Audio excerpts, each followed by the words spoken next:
امریکہ جنگ میں کود پڑا، ایران کی 3 ایٹمی تنصیبات پر بڑا حملہ، 6 امریکی B-2 بمبار طیاروں نے ایرانی نیوکلیئر سائٹس کو نشانہ بنایا، فرد و جوہری تنصیبات پر 30 ٹن دھماکہ خیز مواد گرایا گیا، نتنز اور اصفہان میں جوہری اہداف پر 30 ٹاماہاک میزائلوں کا استعمال کیا گیا۔ امریکی صدر ڈونلڈ ٹرمپ کا فردو ایٹمی پلانٹ کو مکمل تباہ کرنے کا دعویٰ، کہا کہ ایران کی جوہری تنصیبات ختم کر دیں، امریکہ کے ایران پر حملوں سے اسرائیل محفوظ ہو گیا۔ ٹرمپ کی امریکی جنگجوؤں کو ایران پر حملے کی مبارکباد۔ ایران پر امن نہ رہا تو آئندہ حملے مزید سخت ہوں گے، امریکی صدر ڈونلڈ ٹرمپ کی ایران کو ایک اور دھمکی، کہا کہ ایران کو اب امن قائم کرنا چاہیے، ایران کا دنیا کے لیے جوہری خطرہ ختم کر دیا، ہمارا مقصد ایران کی جوہری افسودگی کی صلاحیت کو ختم کرنا تھا، ایران خطے میں دہشت گردی کو سپورٹ کر رہا ہے، ایران 40 سال سے امریکہ مرد آباد کے نعرے لگا رہا تھا، نیتن یاہو کے ساتھ ٹیم کے طور پر کام کیا، امریکی صدر نے اسرائیلی وزیر اعظم کو مبارکباد بھی دی۔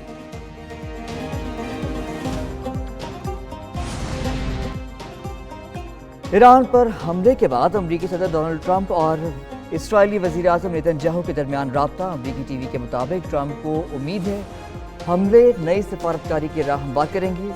ٹرمپ مزید حملوں کا منصوبہ نہیں بنا رہے، حملے کے دوران اسرائیل امریکہ سے رابطے میں تھا، اسرائیلی سابق وزیر دفاع کا کہنا ہے کہ ٹرمپ نے انسانیت کے لیے جرأت مندانہ فیصلہ کیا، اسرائیلی عوام کو ہوم فرنٹ کمانڈ کی ہدایت پر عمل کی ہدایت۔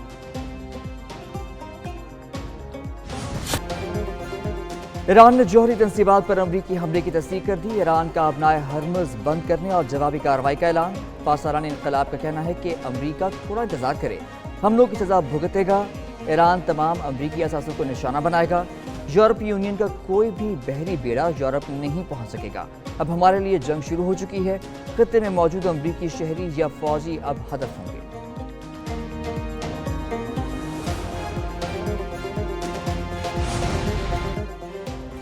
حملے سے پہلے جوہری تنصیبات کو خالی کروا لیا گیا تھا، ایرانی عہدیدار کا کہنا ہے کہ نشانہ بنائی گئی سائٹس میں کوئی مواد نہیں تو جو اخراج کا باعث بنے، دشمن کے فضائی حملوں میں فردو جوہری سائٹ کو نشانہ بنایا گیا، اصفہان، نتنز سائٹس کے قریب بھی حملے کیے گئے، فردو نیوکلیئر سائٹ کی داخلی اور خارجی سرنگوں کو نقصان پہنچا۔ اقوام متحدہ نے ایران پر امریکی حملے کو کشیدگی میں خطرناک اضافہ قرار دے دیا، UN سیکرٹری جنرل انٹونیو گوتریز کا کہنا ہے کہ تنازع قابو سے باہر ہونے کا خدشہ بڑھ گیا ہے، عام شہریوں، خطے اور دنیا پر تباہ کن اثرات پڑ سکتے ہیں، خطرناک گھڑی میں افراتفری کی لہر سے بچنا ضروری ہے، تنازع کا کوئی فوجی حل نہیں، آگے بڑھنے کا راستہ صرف سفارتکاری ہے۔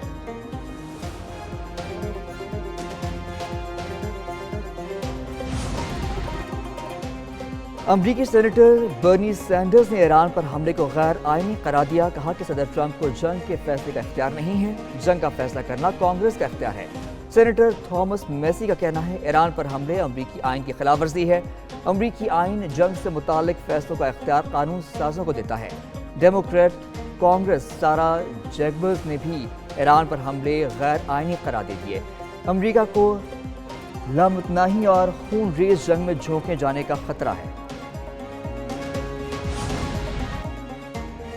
پاکستان کی ایران کے خلاف اسرائیلی جارحیت کی شدید مذمت، غزہ میں بھی فوری اور غیر مشروط جنگ بندی کا مطالبہ، نائب وزیر اعظم اسحاق ڈار کا استنبول میں OIC وزرائے خارجہ کونسل اجلاس سے خطاب، کہا اسرائیلی جارحیت سے خطے کے امن کو سنگین خطرات لاحق ہیں، غزہ میں فلسطینیوں کی نسل کشی کی جا رہی ہے، بھارت نے پاکستان کے خلاف بلا جواز جارحیت کی، پاکستان کا پانی روکنا اعلان جنگ تصور کیا جائے گا، خطے میں پائیدار امن کے لیے مسئلہ کشمیر کا حل ناگزیر ہے۔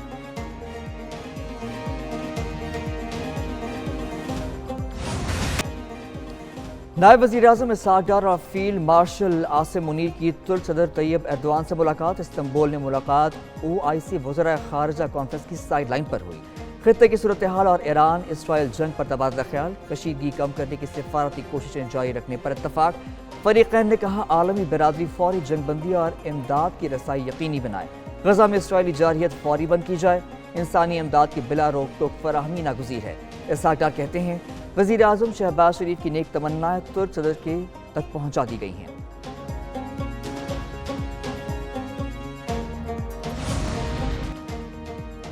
اور ملک میں پری مانسون کا آغاز، لاہور، اسلام آباد اور گدرنواح میں آندھی اور گرج چمک کے ساتھ بارش، ملک کے بالائی اور میدانی علاقوں میں کل تک مزید بارشوں کا امکان۔ اسلام آباد، لاہور، گجرانوالہ اور گجرات میں 40 سے 60% زیادہ بارش متوقع۔ کشمیر و گلگت بلتستان میں بادل برسنے کی پیشگوئی۔